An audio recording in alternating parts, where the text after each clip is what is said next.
What we're about to explore isn't about forcing yourself to feel better or pretending your problems don't exist. It's not about faking positivity or trying to silence every difficult thought. The real path to becoming less affected by people or circumstances runs much deeper than that. Most people miss it because they're searching for solutions outside of themselves, not realizing that real change, lasting change, begins from within. Have you ever noticed how some people remain calm, no matter what life throws at them? They navigate crisis and uncertainty without falling apart, while others are overwhelmed by even the smallest disruptions. You might think it's just personality, or maybe luck, but there's more to it. There's a mindset, a framework, a way of being. The mistake many of us make is believing that life just happens to us, that our emotions are automatic, uncontrollable responses to external events. But that's not how it works.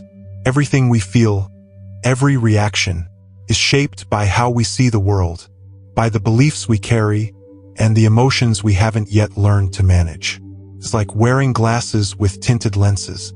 If those lenses are clouded by fear, resentment, or guilt, then everything you see will be colored by those emotions. It's not that the world is against you, it's that your internal filters distort what you experience. And unless you clean those lenses, you'll always feel like life is happening to you instead of through you. Today, we're diving into the timeless wisdom of Stoicism, a philosophy not just for survival, but for deep, lasting transformation. Stoicism doesn't offer shallow comfort or catchy slogans. It provides a framework, a tested, proven way of navigating life's chaos. By mastering your inner world, as we walk through these ideas together, I invite you to stay present and open. If you find value in this message, a simple way to support this channel is to subscribe, and don't skip any part of this video. Every insight builds on the last, creating a full picture of how to reclaim control from within. So settle in, and let's unlock the mindset of resilience, the strength to remain centered, even when the world isn't. You know that feeling when everything seems to go wrong, and you feel powerless, like life is just happening at you? It's easy to fall into the trap of thinking we're just passengers in our own story, reacting to whatever the world throws at us. But Stoicism flips that perspective. The idea that external events control our emotions is not just misleading. It keeps us stuck in a loop of reactivity and helplessness. The Stoic philosophers like Marcus Aurelius offered us something profound. You have power over your mind, not outside events. Realize this, and you will find strength. What he meant was simple but transformative. It's not what happens that defines us, it's how we interpret and respond. This truth is echoed in modern psychology too. Carl Jung once said, "It is not what happens to us that affects our behavior, but our response to what happens." In other words, master your perception, and you begin to master your life. This idea that life just happens to us, that we're at the mercy of circumstances, can quietly lead us to feel helpless, overwhelmed, and out of control. It's easy to fall into the belief that our happiness depends on fate, on other people, or on the randomness of the world around us. But here's the truth. Every single moment offers us a choice, a chance to interpret and respond to our circumstances with intention. When you begin to see life this way, you stop feeling like a leaf being tossed around by the winds of fate. You start to realize that you have agency. You can choose how you respond. You can choose your path. This is the heart of Stoic philosophy. It teaches us to place our focus where it actually matters, on what's within our control, our thoughts, our emotions, our actions. It doesn't mean ignoring what's happening around us. Life is real. Challenges are real.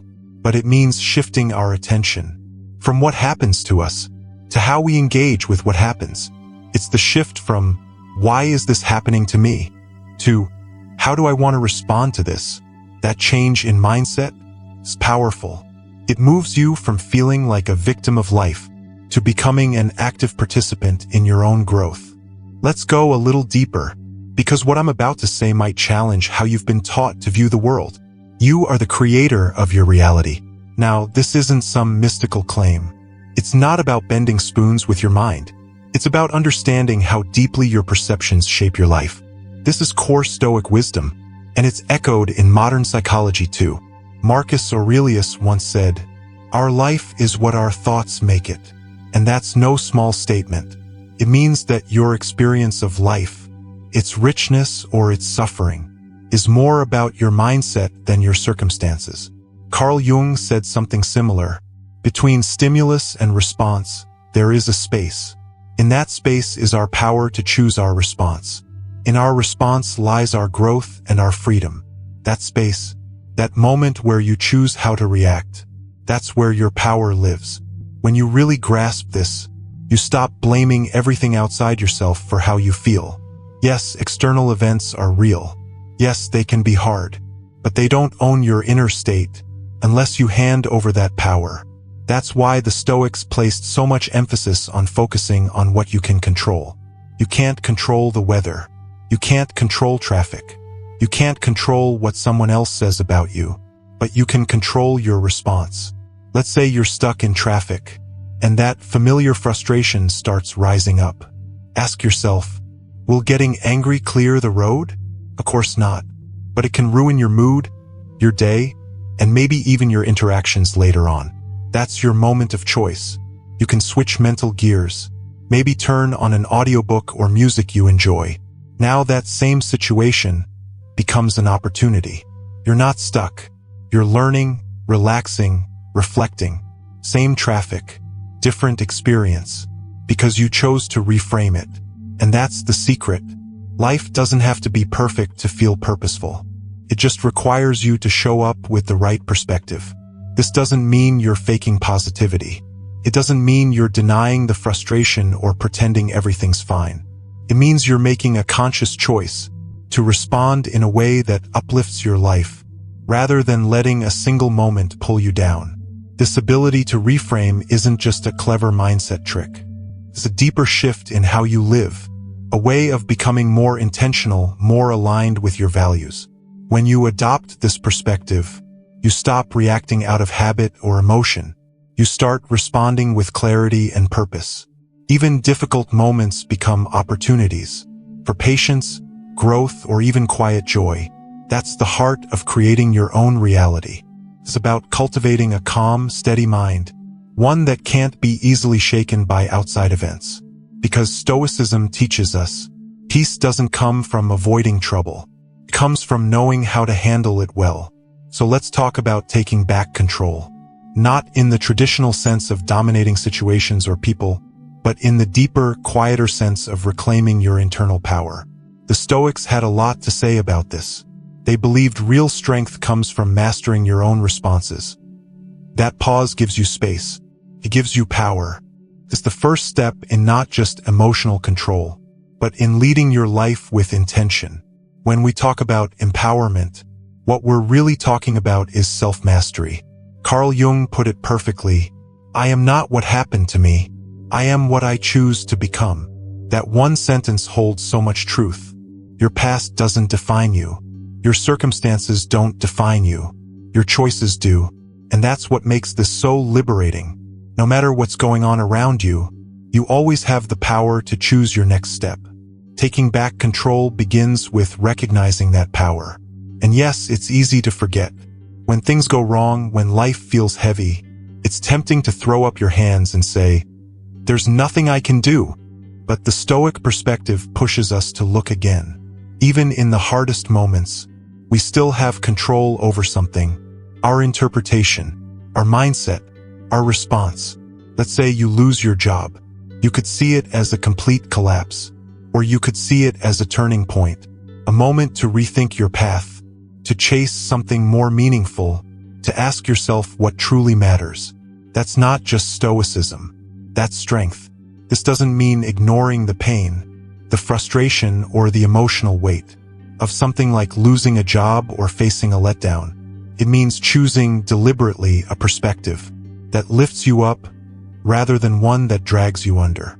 Taking back control starts there, but it also includes setting boundaries, knowing where you end and where someone else begins. Real strength isn't about force. It's about clarity. It's about deciding what you allow to influence you and what you refuse to carry. Empowerment also means resilience. And let's be clear, resilience isn't about bouncing back instantly. It's not about pretending things don't hurt. It's about how you move forward, how you carry yourself through pain, how you allow what happens to you to shape what grows within you. Every challenge becomes a step. Every setback becomes a sharpening stone, if you allow it. But this isn't just theory. Real change happens when you get practical. And the beauty is, it's simpler than you think. Let's break it down. Here's how to bring Stoic principles and timeless psychological truths into your everyday life. Step 1. Awareness. Before you can change your reactions, you have to notice them. Carl Jung once said, "Until you make the unconscious conscious, it will direct your life and you will call it fate." So start paying attention. How do you typically respond to stress? To irritation? To conflict? Do you lash out? Shut down? Spiral into anxiety or overthinking?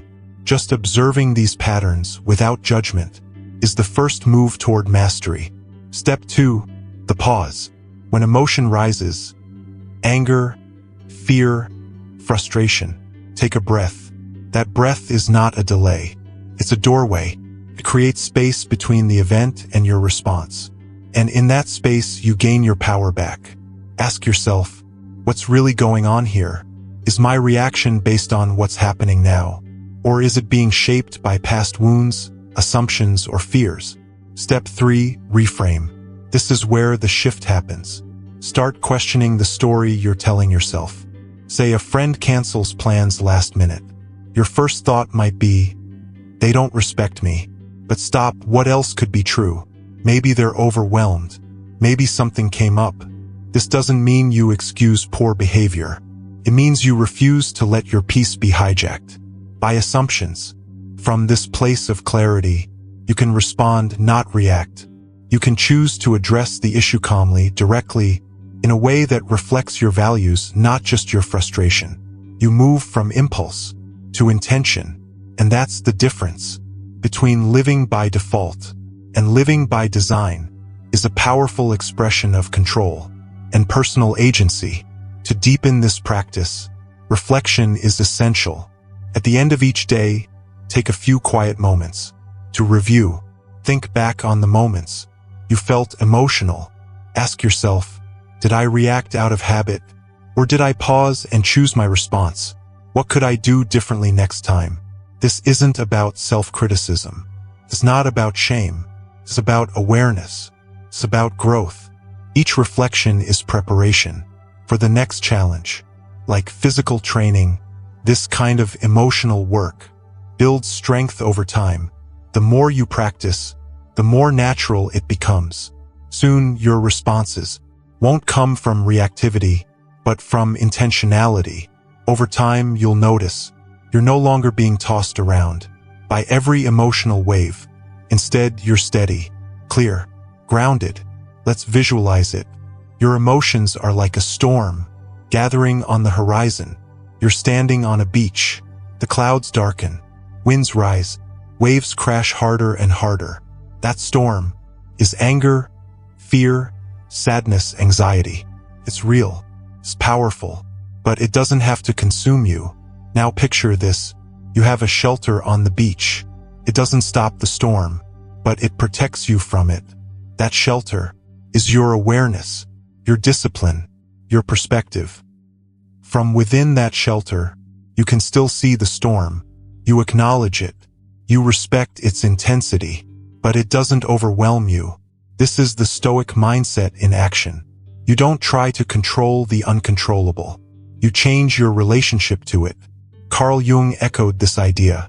In a profound way, one does not become enlightened by imagining figures of light, but by making the darkness conscious. Peace doesn't come from pretending the darkness isn't there. It comes from understanding it, from integrating it, from standing with it without being consumed by it. This is the path, not to suppression, but to self-mastery. not to numbness, but to clarity, to know what you feel and still decide how you move. Now, how can we apply this? The next time we're caught in an emotional storm, when you feel your emotions begin to rise, pause, take a mental step back, visualize yourself entering that shelter, the one we spoke about. You are no longer standing in the wind. You are inside, safe, calm. From this place of clarity, ask yourself, what are these emotions trying to tell me? What triggered them? Are they truly a response to the present moment? Or are they echoes of past hurts, fears, or assumptions?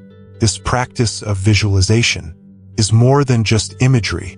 It's a method of grounding, a tool to help you observe, rather than drown. We accept that we can't control when storms arrive, but we can choose how we weather them. And each time you choose to stay in the shelter, to reflect instead of react, you grow stronger, more composed, more free. This is what real resilience looks like. Not absence of emotion, but mastery over response. True freedom, the kind the Stoics taught, comes not from the absence of chaos, but from inner order in the face of it. And this leads us to the deeper work of transformation. Transformation begins with changing the narrative, shifting the stories we tell ourselves about who we are and how the world works. This isn't about denial. It's not pretending pain doesn't exist. It's about reframing experience in a way that empowers you rather than diminishes you. The Stoics were clear on this. We cannot control everything, but we can always control how we interpret it.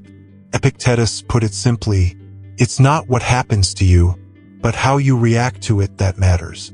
That idea is the heart of rewriting your narrative. See your challenges, not as burdens, but as opportunities, moments to grow, to evolve, to refine your character. Carl Jung adds another layer to this. The meeting of two personalities is like the contact of two chemical substances.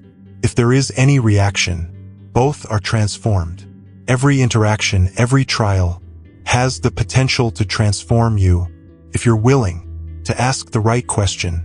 What can this teach me? Instead of, why is this happening to me? That one shift from helplessness to curiosity changes everything. Think back to a major setback, a lost job, a relationship that ended, a betrayal you didn't see coming. It's easy to let those moments define you as a failure. But what if you rewrote the story? What if that moment wasn't the end, but a redirection, pivot, a seed of something better? This isn't naive optimism. It's deliberate, grounded narrative design. You're choosing a story that serves your growth, not your fear. And sometimes, rewriting your story requires facing the parts of yourself you've tried to hide. Jung spoke of this too. The shadow, those traits we reject or deny. The anger, shame, fear, insecurity. True transformation requires turning toward these parts, not away from them, acknowledging them, integrating them, not as enemies, but as aspects of your humanity that deserve your awareness and your grace. This is the deeper work, the real work, and it's where freedom lives. We can change the narrative from one where we are controlled by hidden fears and impulses to one where we are aware of them and in control. To practice this, begin by observing your reactions, especially in difficult moments. Notice the stories you tell yourself. Are these stories helping you grow, or are they holding you back? Are they reflections of current reality, or relics from old wounds? As awareness grows, so does your ability to rewrite. Instead of saying, I always mess things up, you can shift to, I make mistakes sometimes, but I learn and I grow. That small shift, it changes everything. Your mood, your choices, your path forward. So as we wrap up today, remember this. A new reality is not only possible, it's already within reach. This one where you're no longer buffeted by circumstances, but instead, you move through them, with grace, with intention, and with deep wisdom. This isn't some lofty ideal.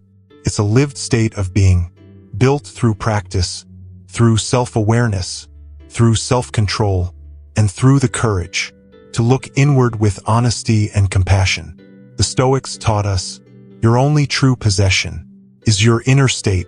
Everything else, status, fortune, relationships, can shift in an instant. Carl Jung echoed this truth. He said, what you resist not only persists, but will grow in size. This is your invitation, not to resist your fears, but to face them, not to avoid the storm, but to step into your shelter and witness it with calm presence. When you change how you perceive the world, you don't just alter your experiences, you transform your life.